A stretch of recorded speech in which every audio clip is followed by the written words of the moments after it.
Hello and welcome to Mind Your Business. I'm Jennifer Anderson, host of the show. I'm also the executive director of the Georgina Chamber of Commerce. We have a very special guest today, York-Simcoe MPP Caroline Mulroney. Welcome. Thank you. How are you? I'm good. This is such a strange way to talk to people.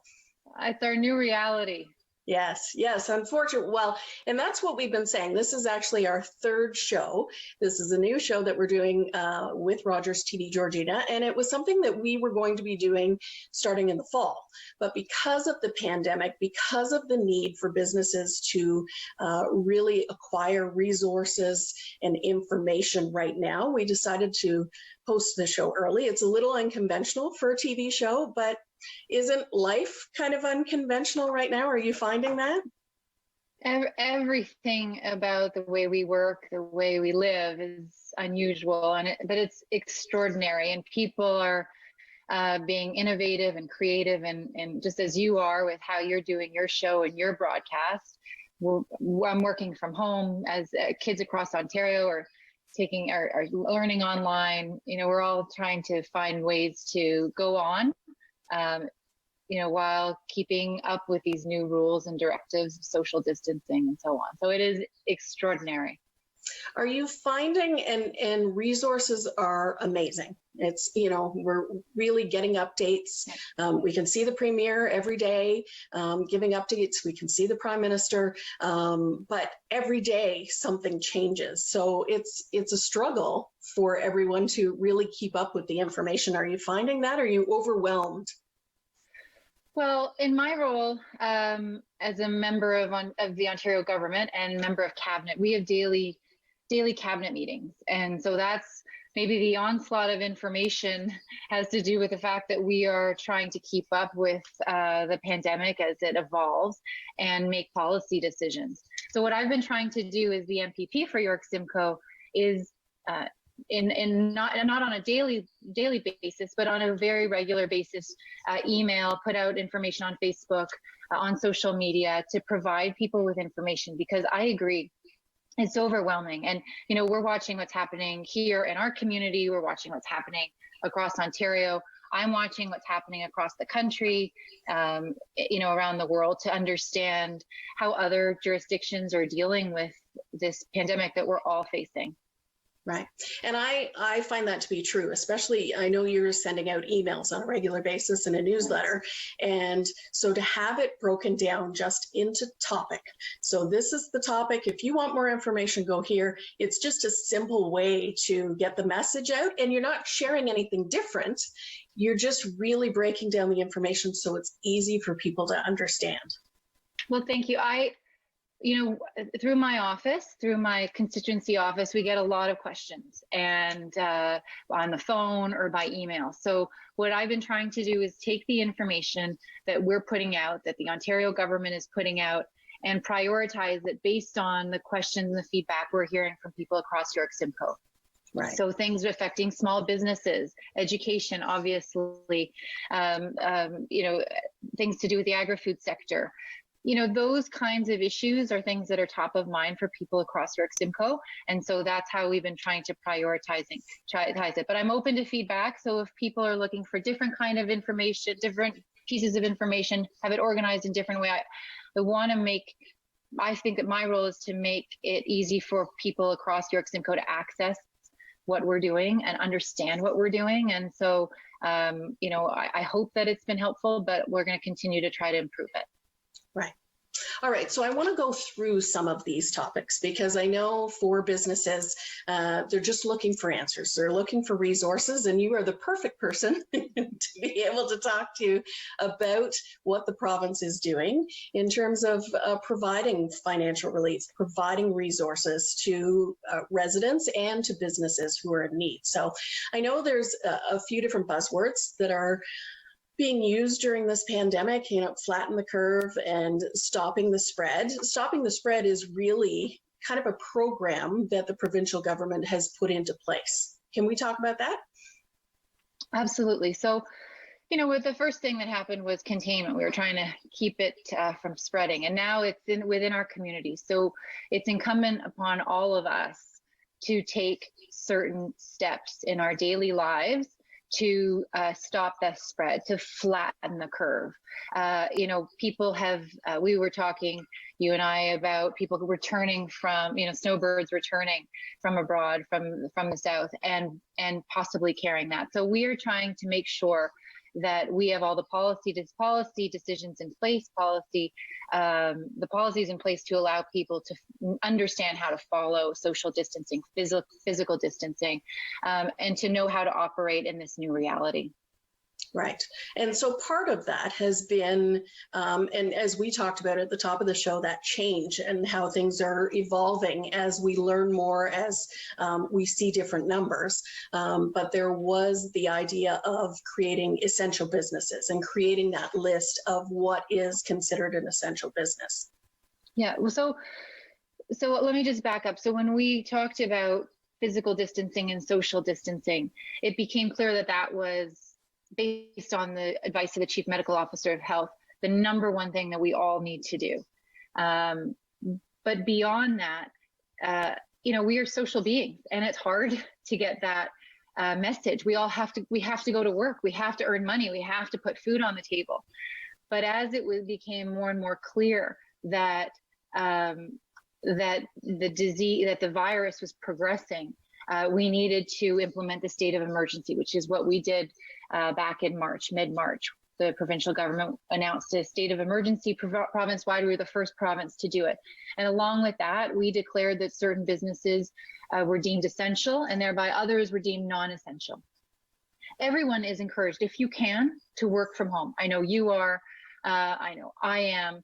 If you're able to telecommute, that is something that we're encouraging people to do. But for those who cannot, we wanted to make it as clear as possible, and we know that there are a lot of questions about it, and I'm sure we'll talk about it. Deem certain businesses are essential, so that transit workers are essential. We need to get our healthcare workers to and from work, and we need transit workers to do that. Obviously, frontline healthcare workers.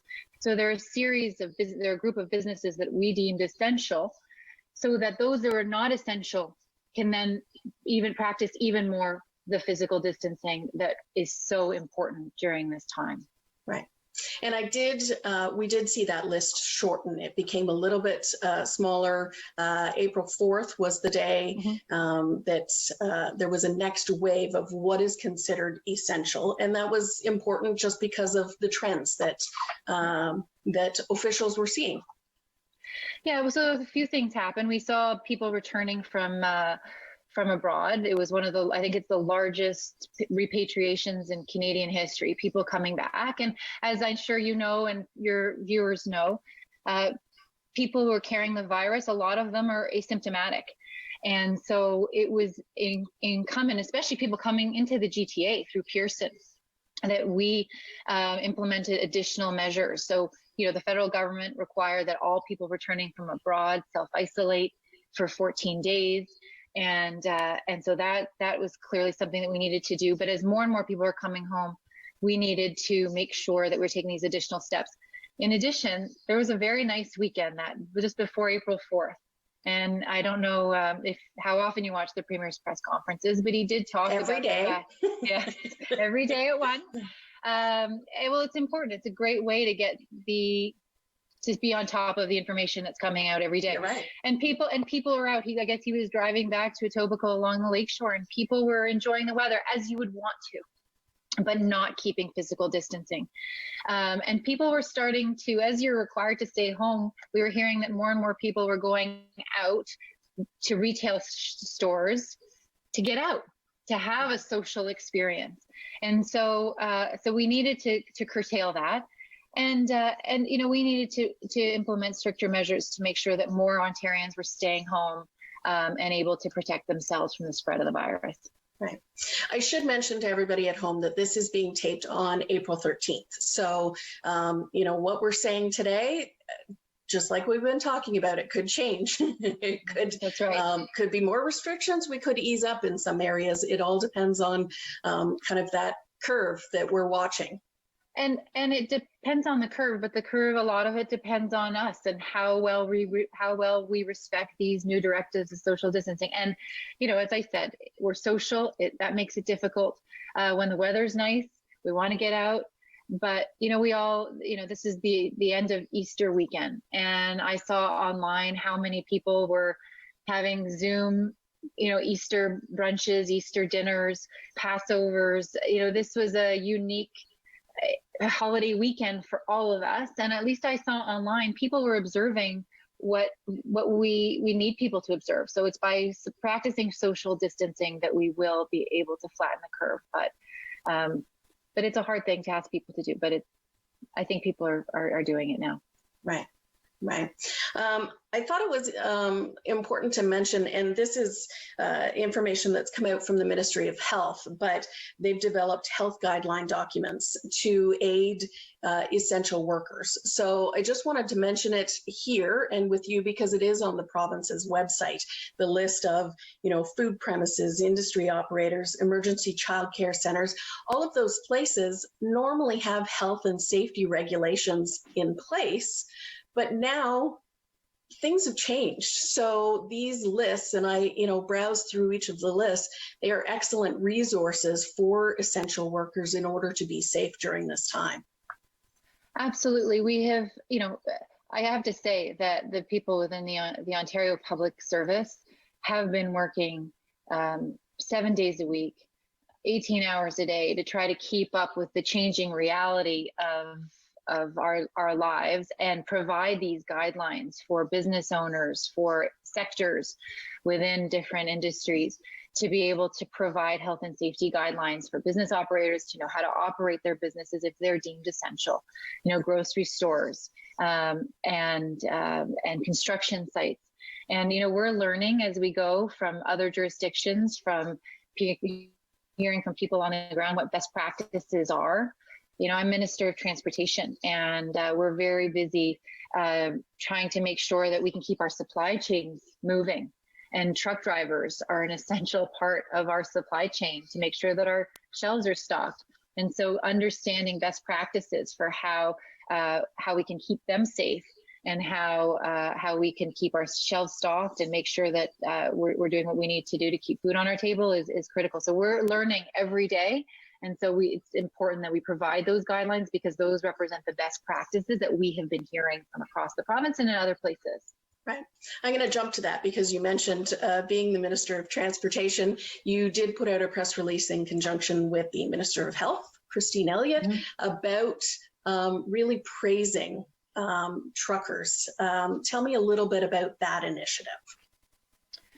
Well, we wanted to. This pandemic, as we said, is unusual, extraordinary, and it really has been able to shine a light on people within our society that provide services that we don't necessarily think about on a regular basis. How did those shelves get stocked? How did this food get on our table? And truck drivers, as I said, are a key component of that. But what we saw is what I learned, and I heard it through stakeholders like the Ontario Trucking Association, truck drivers from York-Simcoe were calling me and letting me know that they were going to suppliers, receivers, and shippers to pick up the goods that they were then to get on the road and deliver, and they were being denied access to facilities, or they would go places and they'd be denied access to food. Now, we talked to the companies that were doing this. Obviously, they're motivated by fear and by a desire to protect their own employees. But we had to make it clear that was unacceptable. It's the basic humanity of it is providing people access to facilities. And so we've been working with private companies like En Route, for instance, has been a champion. Using Doug Ford's line, they've been champions making sure that their 23 en routes across our highway series have been open, clean, have access to facilities for truck drivers and food for truck drivers. We have to make sure that we're supporting them, that we're thanking them on a regular basis. They're on the road for 13, 14 hours a day, and they come home. And they have been they've been out exposing themselves in order to make sure that we can keep our shelves stocked and put food on our table. And so our initiative was designed to highlight what they're doing for us and to make sure that we're thanking them and doing everything we can to support them during this time while they're supporting us. Right. Well, you can really see that ripple effect too through all levels of government. So, for example, in Georgina, having the noise bylaw eliminated for certain hours of the day now allows trucks to come in at all times of the day or night and be able to bring those resources to local businesses. So you can kind of see where everybody is trying to help and work together.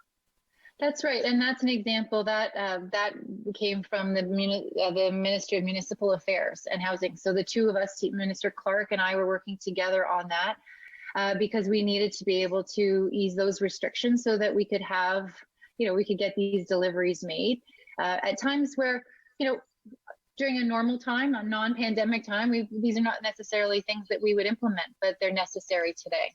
Right. Now, I'm a little apprehensive to ask this question because I don't want it to sound selfish, but there has been a lot of talk before the pandemic about the Bradford Bypass. And so while it is not necessarily a priority during this time, is there any news or any information that you could give to folks about whether something like this would be delayed? It hasn't started yet, so it's not an essential work that needs to be done. But at the same time, once we hopefully get back to some sense of normality, is it still in the books? Is it still the same timeline are you expecting? So first I'll say, as a government, our focus right now is on, as we've been talking about since the beginning, flattening the curve. So we're focused on the healthcare crisis, which this is number one. I knew you were going to say that. That's why I said it's a little bit selfish, but I know people are wanting to know. As the MPP for York-Simcoe, the Bradford Bypass has always been the number one issue that residents and constituents have been looking for. So I have not forgotten about it. It is top of mind for me, and as Minister of Transportation, it's something that we certainly have continued to talk about. I think that work on construction across the province, not just in York-Simcoe, but across the province, provides projects to get people back to work. And so I look forward to developing a program that will enable people to get back to work, not just in York-Simcoe on the Bradford Bypass, but on other projects across the province. But with respect to the bypass itself, the EA is still ongoing. The Ministry of the Environment, Conservation and Parks is still doing that work. So that's the first thing that we needed to do. It had expired, so we needed to update it.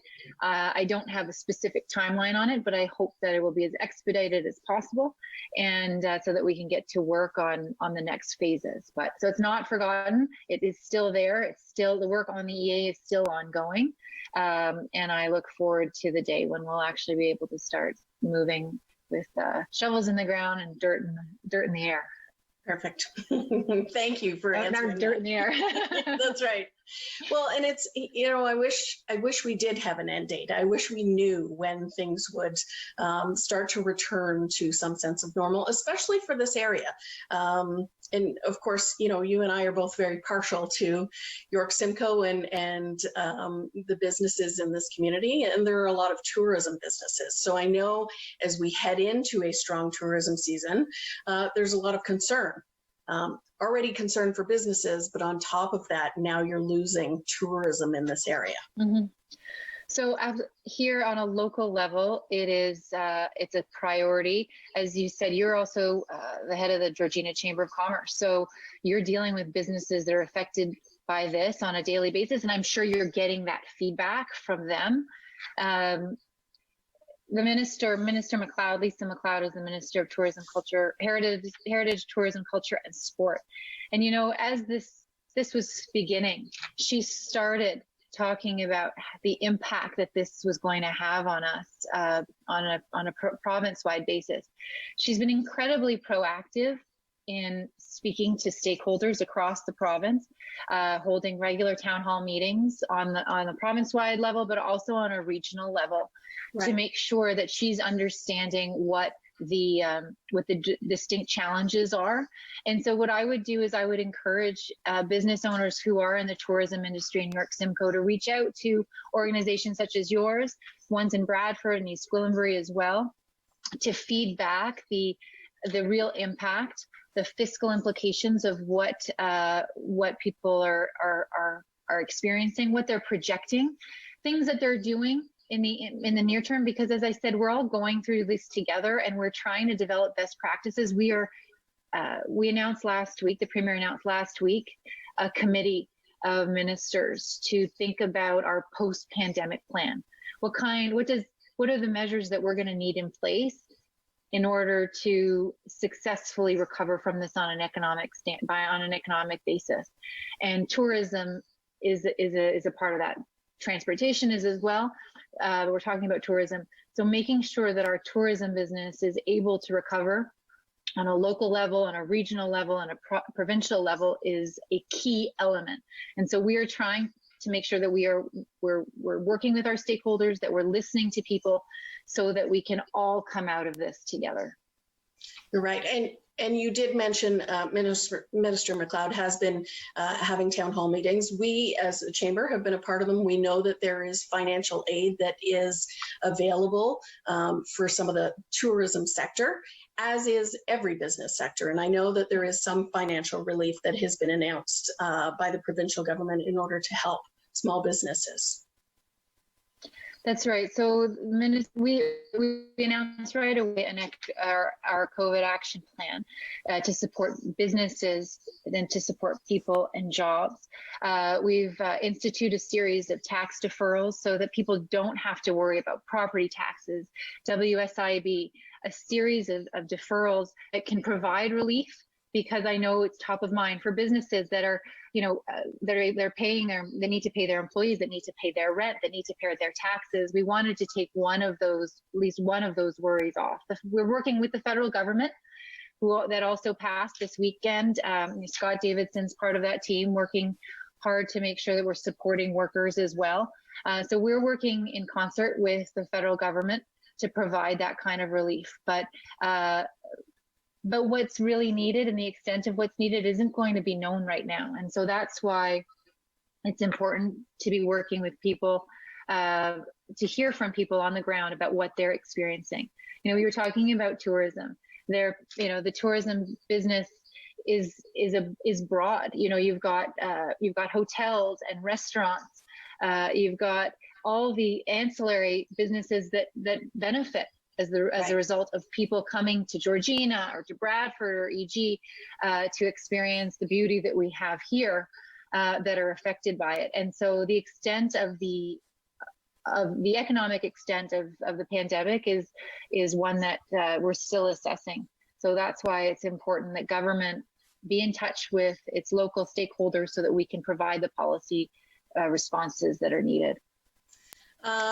There has been a lot of negative stories, and of course, it's hard not to look at some of the negatives on a day-to-day basis as we're self-isolating, but there's also a lot of positives. And one of the things that I'm seeing is really come out of this is the stories of heroism, the stories of people who are going above and beyond. And I think the Ontario Together Fund is creating some of those stories. First of all, tell us what the Ontario Together Fund is. So the Ontario Together Fund is a fund that we launched last week. It's $50 million to support businesses that are looking to join the effort to provide personal protective equipment, medical devices, the things that we need as a province to respond to the pandemic. The Premier said last week, and we had such a response, that we don't want to be in this situation again where we're looking beyond our borders to take care of one another. And so it really came as a response to the outpouring, the communications that we were getting from people across the province. I got from people across York-Simcoe, from manufacturers, from different groups of people who wanted to provide PPE. They were looking for ways to support, looking for ways to get involved, looking for ways to engage, but didn't know how to do it. So we created a portal where people, the Ontario Together portal, people could write in and say, I would like to make masks or visors. And then that could feed into the overall procurement of the province. And the fund itself is designed to support businesses that want to retool, that want to provide that kind of much needed equipment that we need. So it has been an extraordinary time to see this outpouring of generosity, of innovation, of creativity. We've called it the Ontario Spirit. I have to say, the Premier himself, I think, has been, this has been an incredible time. He's been working nonstop, as we all have, but I think he's been energized by all of it. And you've seen him going up and picking up some of the supplies that Ontario manufacturers have been producing to support and protect our frontline healthcare workers. So it's an effort by people across the province, different levels of government, private sector, nonprofits, and just individuals being part of it. So the Ontario Together Fund is one that's available, as I said, to anyone. So please go to the website Ontario Together to learn more. And if you're interested in participating, to participate, you can sign up. You just mentioned that the Premier has been working nonstop. I have a feeling that you too have also been working nonstop. How are you doing? Well, thank you. I'm okay. I'm able to continue to work from home. It was a challenge, as we've discussed. My husband's working from home. Our kids are all doing online learning, and so it's a big. There's a lot of pressure on the Wi-Fi, and so I never know if the Zoom meeting is going to hold up or not. But we're lucky, we're lucky that we're able to continue to work, and so we're working to make sure that those who are not able to, those that are on the front lines of our healthcare system, those that are not well, are able to recover and get out of this. And so that's what motivates me, and I know it's what motivates you to continue to work and provide, continue to social distance. But it's a time that we'll never forget, and I hope that we'll be able to come out of this sooner rather than later, and with as many Ontarians as healthy as possible. Now, I know we've had the Ontario website up, and there's a lot of different links based on the provincial website where you can go to and find out all of the resources we've been talking about. But certainly people can reach out to your office as well. Absolutely, and I would encourage people to reach out. That's what we're there for, to help people understand about the policies and the decisions that the Ontario government has implemented or is taking. And so I encourage them to reach out to my office. Thank you so much. And thank you to everybody who is watching at home. We'll see you next time on Mind Your Business.